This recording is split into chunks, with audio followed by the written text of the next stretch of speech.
Hello you all, అందరు ఎలా ఉన్నారు? ఈరోజు ఫ్రైడే అని నేను లోటస్ ముగ్గు వేస్తున్నాను. అండ్ ఈరోజు ఫ్రైడే పౌర్ణమి, చాలా మంచి రోజు, శ్రీ లక్ష్మీదేవి జయంతి. మా మమ్మీ ఫోన్ చేసి చెప్పింది ఈరోజు మంచిగా పూజ చేసుకోమని. ఇక్కడ పారిజాతం పూలు ఉన్నాయి కదా, మా ఇంటి దగ్గర చెట్టు ఉంది, అయితే మా హస్బెండ్ వెళ్ళి తీసుకొని వచ్చారు. ఇక్కడ గడపకి పసుపు రాద్దామని పసుపులో కొంచెం పచ్చకర్పూరం ఇంకా జవ్వాది పౌడర్ వేసి మిక్స్ చేసుకుంటున్నాను. గడపకి ఇంకా పసుపు రాసి కుంకుమ బొట్లు అయితే పెడుతున్నాను నేను ఇక్కడ.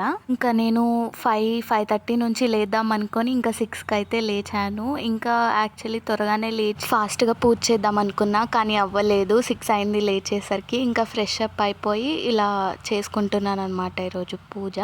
ఇక్కడ టీపాయ్ పైన నేను రోజు ఇలా డెకరేట్ చేసుకుంటాను. మంచి పాజిటివ్ వైబ్స్ అండ్ చూసినప్పుడల్లా మైండ్ చాలా పీస్ఫుల్గా ఉంటుంది నాకు. ఇక్కడ కృష్ణుడి దగ్గర నెమలీలు, ఫ్లూట్ నేను బృందావన్ వెళ్ళినప్పుడు తెచ్చుకున్నాము లాస్ట్ ఇయర్ మా ఫస్ట్ యానివర్సరీ అప్పుడు. ఇంకా తర్వాత పటాలకి అలాగే రాగి చెంబు కూడా పూలతో నేను డెకరేట్ చేసుకున్నాను. ఇంకా పటాలన్నిటికీ పూలు పెడుతున్నాను.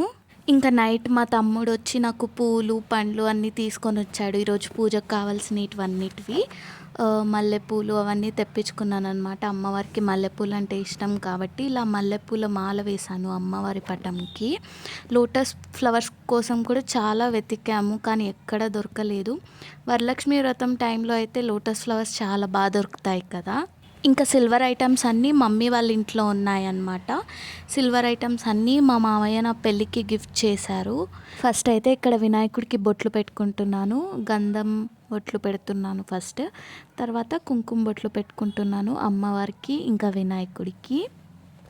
ఇలా అయితే రెడీ చేసుకుంటున్నాను. ఇంకా ప్రసాదం కూడా చేద్దామని కిచెన్లోకి వచ్చాను. ఫస్ట్ అయితే పాలు స్టవ్ మీద పెడుతున్నాను. ఆల్రెడీ రైస్ పెట్టేశాను స్టవ్ పైన. ఇంకా పాలు కొన్ని తీసి పెట్టుకుంటున్నాను అమ్మవారికి పాలతో అభిషేకం చేద్దామని. ఇంకా పాయసం చేద్దాం అనుకున్నాను, కానీ అసలు టైం సరిపోలు, మళ్ళీ లేట్ అయిపోతుందని పులిహోర చేస్తున్నాను. మా సైడ్ చిత్రాన్నం అని అంటారు. ఇంకా తర్వాత తీసి పెట్టుకున్న పాలు ఇక్కడ అమ్మవారికి అభిషేకం చేస్తున్నాను. చాలా బాగా కనిపిస్తున్నారు అమ్మవారు అలా అభిషేకం చేస్తుంటే పాలతో. చూడండి కదా, చాలా బాగున్నారు కదా. ఇంకా ముందుగానే పటాలు అన్నిటికీ, విగ్రహాలన్నిటికీ కూడా పూలు పెట్టాను. ఇంకా ఇక్కడ చిత్రాన్నం చేద్దామని మళ్ళీ కిచెన్లోకి వచ్చాను. తాలింపు వేస్తున్నాను అనమాట. ఇంకా మిక్సీలోకి పచ్చిమిర్చి, గార్లిక్ అండ్ ఇంకా కొంచెం కోకోనట్ పౌడర్ అయితే వేస్తున్నాను. ఆ పేస్ట్ని ఈ తాలింపులో వేస్తున్నాను అనమాట. ఇలా చేస్తారు మా సైడ్, చిత్రాన్నం అని అంటారు.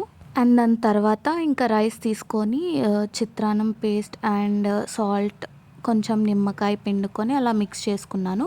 చిత్రాన్నం అయితే రెడీ అయిపోయింది. మళ్ళీ అమ్మవారిని అలంకరించుకుందామని ఇలా తమలపాకులతో అలంకరించుకుంటున్నాను. కింద వెండి ప్లేట్ పెట్టేసి పైన తమలపాకులు అలా చుట్టూ పెట్టుకొని అమ్మవారిని పూలతో అలంకరించుకుంటున్నాను. బొట్లు కూడా పెట్టుకున్నాను. ఇంకా దాని తర్వాత ఆకులు పెట్టుకుంటున్నాను సైడ్లకి బనానాస్ పెట్టడానికి. బనానాస్ పెట్టేశాను. ఇంకా నైవేద్యం కూడా తీసుకొని వచ్చి అమ్మవారికి సమర్పించాను. బెల్లం పాలు ఇంకా చిత్రాన్నం ఈరోజు అమ్మవారికి నైవేద్యం. ఇంకా ఇలా దీపారాధన చేసుకున్నాను. తర్వాత అగరబత్తులు అలా వెలిగించేసి పూజ అయితే ఇలా చేసుకున్నాను నేను ఈరోజు. చాలా బాగా అనిపించింది, నిజంగా చాలా బాగా జరిగింది పూజ ఈరోజు. ఇంకా ధూపం ఇచ్చేసి మొత్తం ఇల్లంతా, ఇక్కడ టీపాయ్ దగ్గర నటరాజ్ స్వామికి, కృష్ణుడికి కూడా ఇలా ధూపం ఇచ్చేస్తున్నాను. రాగి చెంబు, టాటాయిస్ కూడా ఉంది. నేను కిచెన్లో కూడా అమ్మవారు అన్నపూర్ణమ్మ అమ్మవారిని ఇలా సెట్ చేసుకున్నాను. అక్కడ కూడా అగరబత్తి వెలిగించుకొని ఇలా అయితే ఈరోజు పూజ చేసుకున్నాను. చాలా బాగా చేసుకున్నాను అనమాట ఈరోజు పూజ. పారిజాతం పూలు కూడా ఉన్నాయి ఈరోజు. ఈ ఫ్రైడే ఇలా పూజ చేసుకున్నాను. బాయ్.